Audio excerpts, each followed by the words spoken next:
America में राष्ट्रपति चुनाव में कांटे की टक्कर नजर आ रही है। कई राज्यों में वोटों की गिनती शुरू हो चुकी है। 3 राज्यों में ट्रंप ने बम्पर जीत दर्ज की है। रिपब्लिकन उम्मीदवार डोनाल्ड ट्रंप ने टेनेसी और ओक्लाहोमा में जीत दर्ज की है। वेस्ट वर्जीनिया में भी डोनाल्ड ट्रंप की जीत है।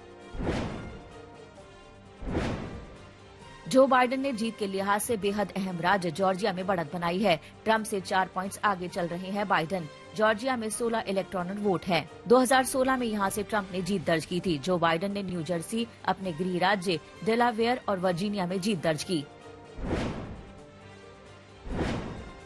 अमेरिका में अब भी कुछ राज्यों में वोटिंग जारी है। ट्रंप ने ट्वीट कर कहा कि उन्हें अपनी जीत का पूरा भरोसा है और उनके चुनाव प्रचार में उमड़ी भीड़ वोट में भी तब्दील होगी और देश की जनता उन्हें दोबारा सेवा का मौका देगी। जो बाइडेन ने ट्वीट कर जनता से अपील की कि यही मौका है झूठ पर सत्य की विजय का, डर पर उम्मीदों की जीत का। फ्लोरिडा में अमेरिका की प्रथम महिला मेलेनिया ट्रंप ने अपना वोट डाला। जीत की विक्ट्री साइन के साथ ही मेलेनिया ने अपना वोट डाला। उधर कमला हैरिस ने ट्रंप पर पलटवार किया। कहा देश और 4 साल बर्दाश्त नहीं कर सकता ट्रंप को। हैरिस ने जीत का भरोसा जताया और कहा कि उन्होंने और बाइडेन ने अपनी जीत के लिए कड़ी मेहनत की है। हम दोनों अलग अलग घरानों से आते हैं, लेकिन हमारी सोच और ईमानदारी एक जैसी है।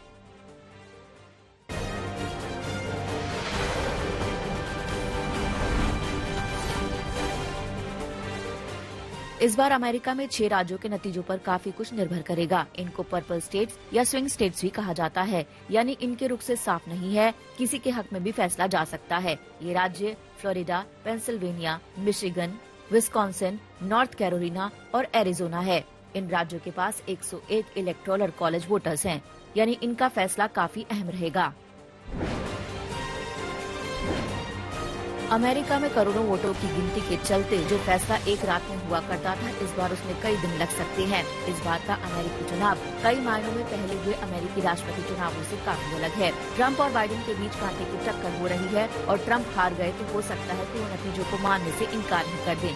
ट्रंप पहले ही डाक वाले वोटर्स पर शक जता चुके हैं और कह चुके हैं कि जरूरी नहीं कि वो अपनी हार का नतीजा स्वीकार कर लें। कोरोना अमेरिका के राष्ट्रपति चुनावों में एक बड़ा मुद्दा है। उसके साथ ही उसने चुनाव के तौर तरीकों को भी काफी हद तक बदल दिया। अमेरिका में कुल 24 करोड़ वोटर्स हैं। पहली बार ऐसा हुआ है कि जब इनमें से 10 करोड़ वोटर चुनाव से पहले ही पोस्टल बैलेट यानी डाक के जरिए या फिर खुद जाकर वोट डाल चुके हैं। ऐसा उन्होंने कोरोना काल में सुरक्षित रहने के लिए किया, लेकिन इन करोड़ों वोटों की गिनती आसान नहीं होगी। इसी वजह से इस बार के नतीजों में देरी हो सकती है। 2 राज्यों के पोस्टल बैलेट तो वोटिंग के दिन से 3 दिन बाद तक लिए जाएंगे।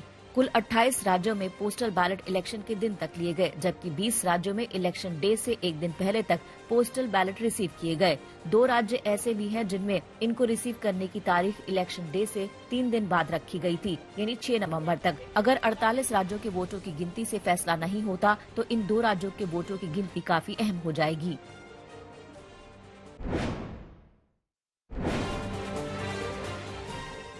चुनाव में विजेता का पता लगाने में कुछ दिन है, कुछ हफ्ते भी लग सकते हैं। लोगों ने कोविड की वजह से इस बार काफी हद तक डाक के जरिए वोट डाले हैं, क्योंकि ये सबसे ज्यादा सुरक्षित तरीका माना गया। ट्रंप पोस्टल बैलेट में धांधली की आशंका जता चुके हैं। उनका कहना है कि जब बैलेट चुनाव के बाद इकट्ठे किए जाते हैं तो लोगों और राज्यों को बैलेट की गिनती चुनावों के लंबे समय बाद करने दी जाती है और ये एक बुरी बात है। उन्होंने धांधली की तरफ इशारा करते हुए बार बार कहा कि देर तक पोस्टल बैलेट की गिनती में एक ही काम हो सकता है और आप जानते हैं वो काम क्या है। ये बहुत खतरनाक और बुरा काम है। अगर ट्रंप अड़ गए तो फैसला अमेरिका में सुप्रीम कोर्ट से होगा। सुप्रीम कोर्ट ने ही कोरोना की वजह से पोस्टल बैलेट की इजाजत दी थी।